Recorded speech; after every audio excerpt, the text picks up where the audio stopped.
اعوذ باللہ من الشیطان الرجیم بسم اللہ الرحمن الرحیم اللہم صلی علی محمد وآل محمد۔ السلام علیکم ویورز۔ ایک بزرگ بڑا عبرتناک واقعہ بیان کرتے ہیں کہ ان کے زمانے میں ایک بہت بڑے عالم تھے۔ جب ان کا انتقال ہو گیا تو اس عالم کے انتقال کے بعد ان کے کسی شاگرد نے ان کو خواب میں دیکھا کہ برہنہ جسم کے ساتھ ایک چٹیل میدان میں دوپہر کی سخت گرمی سے بے چین اور پریشان ہو کر ادھر سے ادھر دوڑ رہے ہیں، بے قرار اور بے چین ہیں۔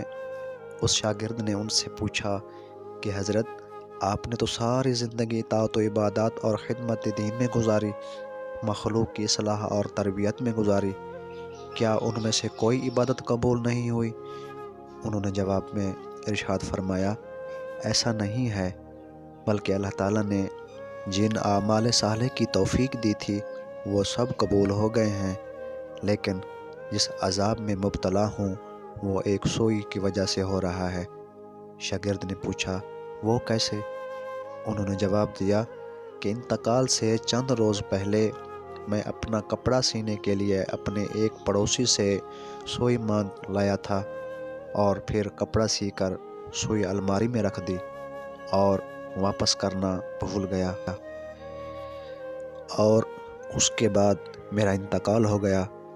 اب یہ عذاب جو تم دیکھ رہے ہو اسی ایک سوئی کی وجہ سے ہو رہا ہے۔ تم صبح بیدار ہو کر میرے گھر جانا اور گھر والوں سے کہنا کہ الماری میں فلاں جگہ پر وہ سوئی رکھی ہوئی ہے، وہ تم لے کر میرے فلاں پڑوسی کو پہنچا دینا تاکہ مجھ سے یہ عذاب دور ہو جائے۔ چنانچہ وہ شاگرد صبح اٹھا، سیدھا استاد کے گھر پہنچا اور کہا، فلاں الماری میں فلاں جگہ پر سوئی رکھی ہوئی ہے۔ گھر والوں نے دیکھا تو بتایا کہ ہاں رکھی ہوئی ہے۔ اس شاگرد نے پوچھا کہ تمہیں معلوم ہے کہ کس کی ہے؟ انہوں نے بتایا کہ ہاں، مرحوم فلاں پڑوسی سے لائے تھے، اور ہم نے سوچا کہ ذرا آنے جانے والوں کا سلسلہ ختم ہو تو سوئی ان کو واپس کر دیں گے۔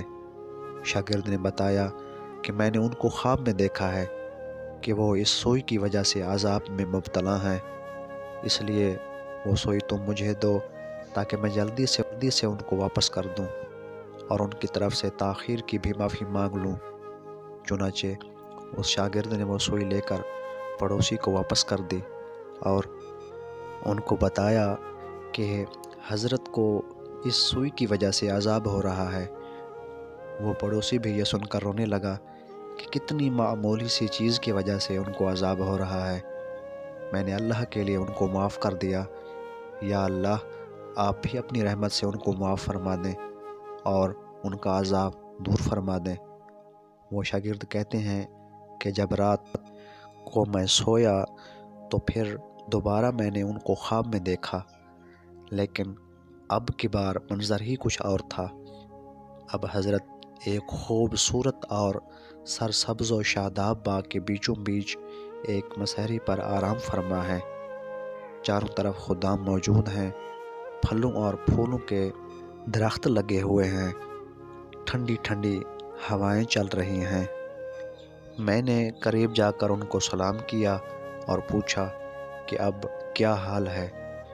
انہوں نے جواب میں فرمایا کہ جس وقت تم نے پڑوسی کو سوئی پہنچائی اور اس نے یہ کہا کہ میں اللہ کے لیے معاف کرتا ہوں، بس اسی لمحے میں عذاب ٹل گیا، اور جو نعمتیں تم دیکھ رہے ہو یہ اللہ تعالیٰ نے اپنے فضل و کرم سے اپنے دین کی خدمت کی جو توفیق عطا فرمائی تھی اس کا ثمر ہے۔ تو ناظرین، اس واقعہ سے ہمیں یہ سبق ملتا ہے کہ ہم بھی اپنے ذمہ کسی کی کوئی چیز یا کسی کا کوئی حق نہ رکھیں، بلکہ جس کی جو چیز یا جو حق ہمارے ذمہ ہے اسے واپس کر دیں۔ اندازہ کیجئے کہ ایک سوئی کی وجہ سے اس قدر عذاب ہوا، اور آج جو بے شمار حقوق العباد کے بارے میں لاپرواہی برتی جا رہی ہے اس قدر کس حال ہوگا۔ اللہ تعالی ہم سب کی حفاظت فرمائے، آمین یا رب العالمین۔